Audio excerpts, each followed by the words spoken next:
Saya tuh pernah nangis ketika di Bandara Jakarta ketemu orang wireng, serai melarat, jelas melarat, wireng. Ini aku ketemu saya cium tangan, Gus saya ini itu habis dari Selandia Baru, kerjanya dia itu ikut mancing gitu, mancing ikan tuna di Selandia. Kalau saya di tengah laut itu sampai 2 bulan. Hiburan saya itu hanya ngaji jenengan lewat YouTube. Coba orang di tengah laut ngaji. Wah, itu seneng pojok bumi.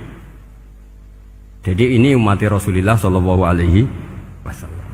Makanya kalau suwon jenengan yakin saja terhadap syafaatnya Quran, karena semua malaikat itu kena aturan.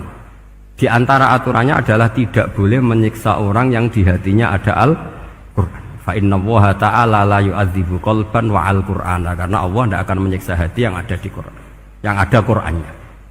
Sehingga memiliki jelas gini riwayat saking Ibnu Katsir, supaya kula percaya. Apalagi ini didawuhkan Rasulullah SAW bahwa surat Tabarok adalah disebut munjiyah, penyelamat, juga disebut wakiyah, penjaga. Lalu biasanya orang-orang yang nggak percaya syafaat itu pertanyaannya adalah, kan manusia itu wa alaisa lil insani ila masa'a, manusia itu hanya bisa membawa bekal apa yang pernah dilakukan. Itu dijawab oleh ulama-ulama kita ahli sunnah wal jamaah. Entah perlu ditambahi An-Nahdiyah apa enggak tahu saya.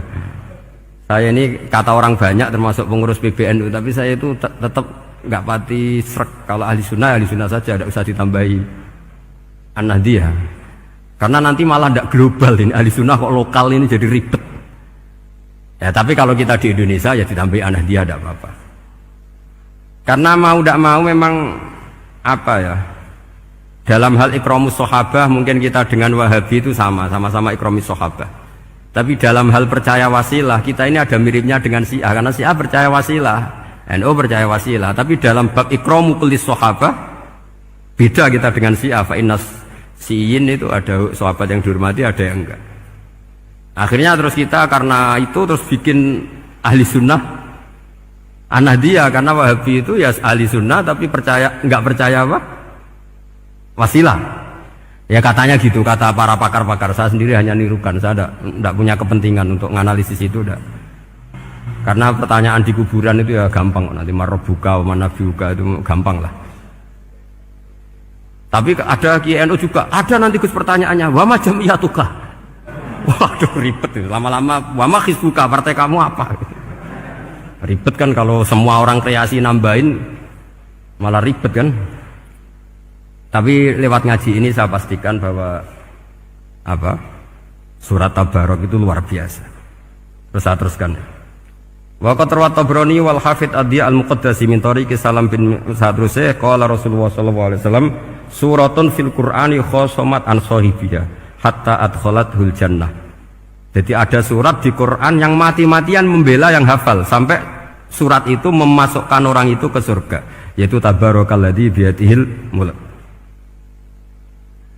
Ini yang An Ibni Abbas yang qala doroba badu ashabin Nabi sallallahu alaihi wasallam khifa'ahu ala qabrin wa wala yahsibu annahu qabrun fa idzan qabru insanin yaqra'u suratal mulki hatta khatamaha fa atan nabiyya sallallahu alaihi wasallam faqala hiyal mani'ah hiyal munjiyah tunjihi min adzabil qabri.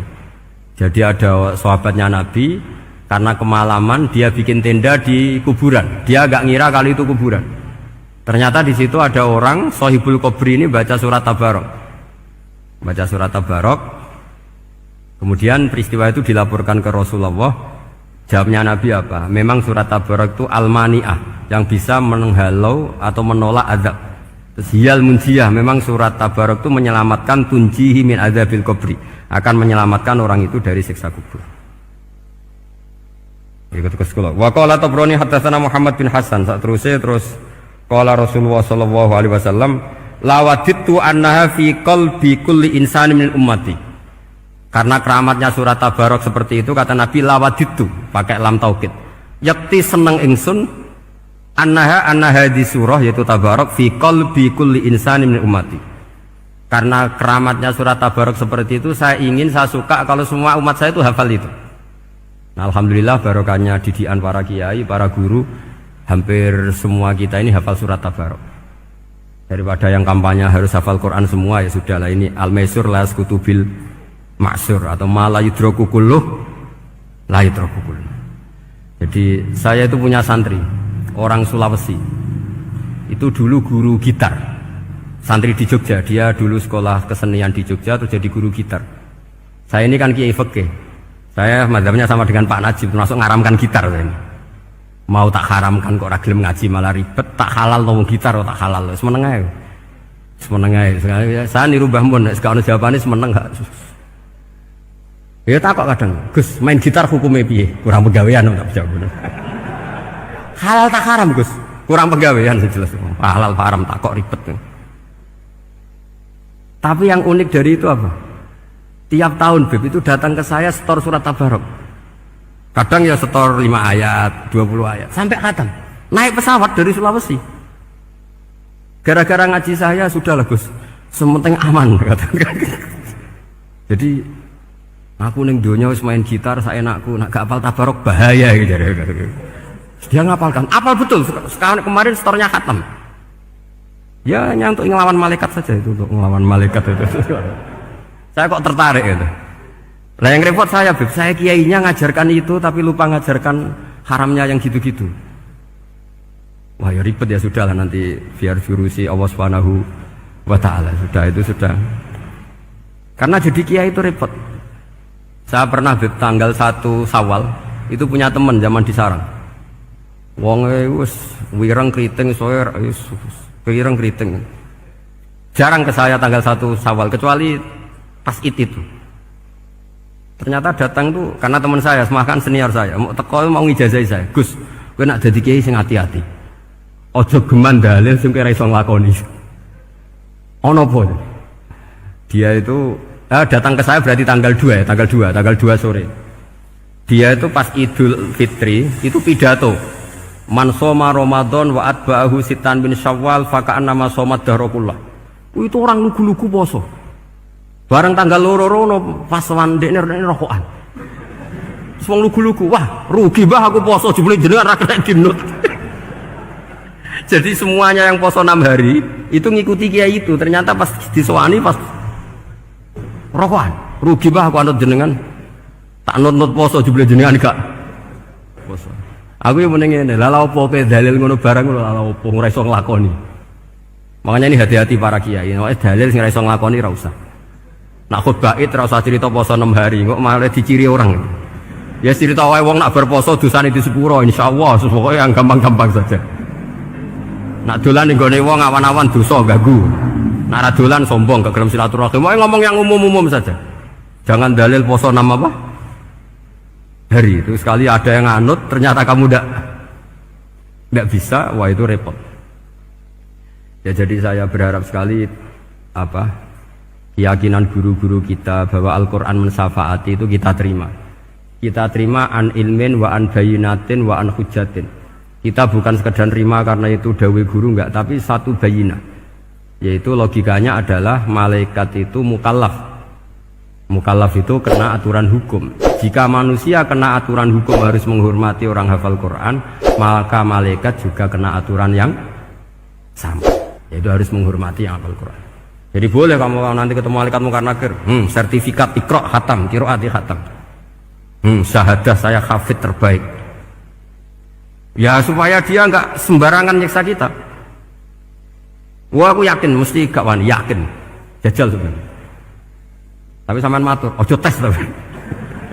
Karena sekali dites bulet tuh. Ya jadi ini jelas ya, dawuh Nabi ketika cerita keramatnya surat Tabarok, dawuh Nabi lawaditu annaha fi qalbi kulli insanin min ummati. Wa qad rawa hadzal hadits Abd bin Humaid fi musnadihi bi absato min hadza. Faqala, ada yang cerita lebih detail di riwayat itu, fa innaha al-munjiyah wal mujadilah tujadilu autokhasimu yaumal qiyamah inda rabbiha liqairiha. Nah ini lebih gampang lagi. Surat Tabarok itu mati-matian bela yang baca. Semoga riwayat ini yang benar, bukan li hafidhiha tapi li qari'iha. Sampeyan milih riwayat yang hafal apa yang baca? Baca apa hafal? Baca apa hafal? Korupsi kabeh, guys. Jadi ada riwayat itu tujadilu au tukhasimu yaumal qiyamah inda rabbiha liqari'iha. Bagi yang baca, tidak harus hafal. Wa tatlubu lahu ayun jiyahu min adzabin nar wa yunjiya biha utawayan sahibaha min adzabil qabri. Jadi surat ini akan mati-matian bela yang membaca. Tadi kan riwayatnya hafal, jadi saya terjemah hafal terus. Akhir-akhir kok ada diskon cukup baca ya, ini tak ganti karena ini demi jenengan tak cari riwayat paling gampang. Sebetulnya ini enggak etis, kayak ilmu pesanan. Ya, tapi ya sudah, memang ada riwayat apa? Liqariha. Akhirnya Nabi ya lagi-lagi menutup dawe lawaditu annaha fi qalbi kulli insani min ummati. Saya suka lawaditu itu pakai lam li taukid itu. Lawaditu annaha fi qalbi kulli insani min ummati. Tapi saya suka sekali kalau itu ada di hati semua umatku. Artinya gini, dari sekian riwayat sebetulnya itu kuat riwayat yang hafal. Karena Nabi selalu menutup dengan ngendikan saya suka kalau itu ada di hati, selalu ada di hati. Itu artinya hafal apa baca? Yo menengah sampe pucat kandhani kok angel temen. Hafal apa baca? Lawaditu annaha fi qalbi kulli insani min ummati. Itu hafal apa baca? Hafal. Ya berarti hafal.